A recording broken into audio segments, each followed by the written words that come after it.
안녕하세요. 행복한 식물 집사입니다. 지난번에 올렸던 영상이 벌써 조회수가 6천을 넘기고 구독자도 150명을 넘겼는데요. 부족한 영상이었지만 여러분들이 보내주신 관심과 성원에 힘입어 더욱 열심히 채널을 운영해 나가도록 하겠습니다. 오늘은 많은 분들이 키우고 싶지만 어려워하시는 칼라데아에 대한 이야기를 해볼까 합니다. 저도 키우면서 이미 3개 정도는 실패한 경험이 있는데요.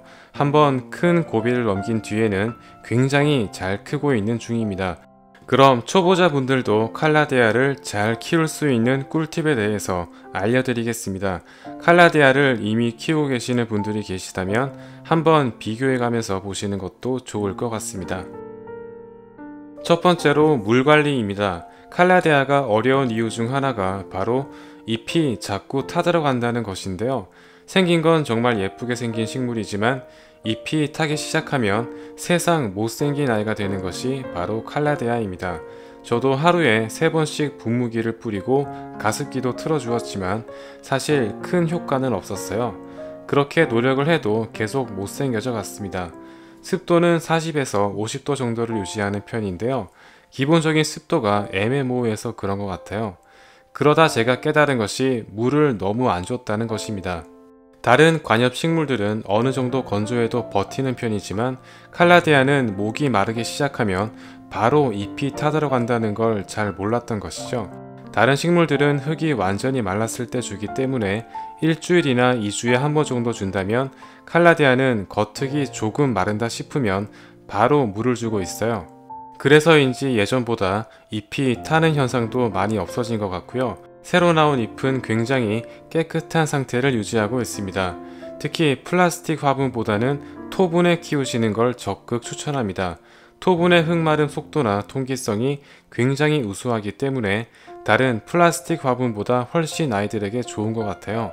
이제는 분무도 3일에 한 번 정도만 해도 잎이 타지 않아서 지금은 굉장히 키우기 편해졌습니다. 특히 과습에 어느 정도 강한 아이들이라서 만일 잘 모르겠다 싶으시면 물을 너무 말리지 않는다는 느낌으로 관리해 주시면 좋을 것 같습니다. 두 번째로 너무 추운 겨울에 데려오는 걸 피하는 것이 좋습니다. 제가 키워보면서 습도나 물 관리만큼이나 중요한 것이 온도 같은데요. 한겨울에 배송시켰던 로제오 픽다는 포장을 벗기자마자 잎이 타들어가기 시작했고요. 지금 보시는 것처럼 상태가 굉장히 좋지 않습니다. 프레디도 예민하지 않아서 데려온 아이인데요. 지금은 잘 크고 있지만 초반에는 잎이 계속 타들어가서 5장 정도 떼냈던 것 같습니다. 제브리나와 진저 역시 처음 데려왔을 때에는 보시는 것처럼 잎 끝이 굉장히 타들어가기 시작했어요. 그러다 날씨가 조금씩 풀리고 물관리도 열심히 한 뒤에는 이렇게 상태가 좋은 신엽들이 계속 나오고 있습니다. 특히 제브리나는 정말 성장 속도가 빠른 아이 같아요. 지금 키우고 있는 칼라데아 중에서 마란타보다 훨씬 성장 속도가 빨라서 제일 기대되는 아이입니다. 그리고 최근에 데려온 메달리온, 오르비폴리아, 비타타 역시 아직 잎이 타는 부분 없이 신엽들이 계속 나오고 있습니다. 아무래도 많은 분들이 인터넷을 통해 식물을 구입하시게 되는데요.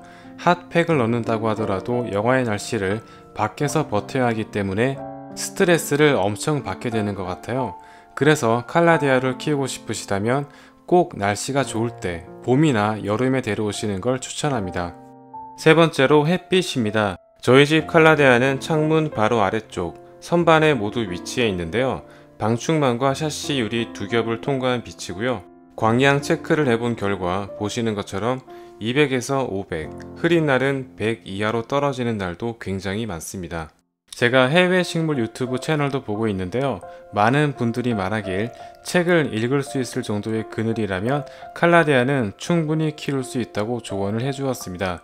그래서 아예 화장실에 넣고 키우는 게 아니라면 어느 정도 빛이 들어오기만 한다면 무리 없이 키울 수 있지 않나 생각합니다. 너무 밝은 직사광선이나 햇빛만 피해 주신다면 실내에서는 무난히 키우실 수 있을 겁니다. 네 번째로 영양입니다. 사실 식물들에게 제일 필요한 것 중 하나가 바로 영양이 아닐까 싶은데요. 저는 액체 질소 비료 딱 한 가지만 사용하고 있어요. 이렇게 페트병에다가 서너 방울 정도 떨어뜨려서 칼라데아에게 주고 있습니다. 다른 관엽 식물들에게도 효과가 좋았지만 특히 칼라데아가 가장 효과를 많이 본 것 같아요. 잎이 계속 타기만 했던 진저는 지금 키가 굉장히 크게 자랐고요. 잎 크기도 웬만한 중형 식물 못지않게 크게 자랐습니다.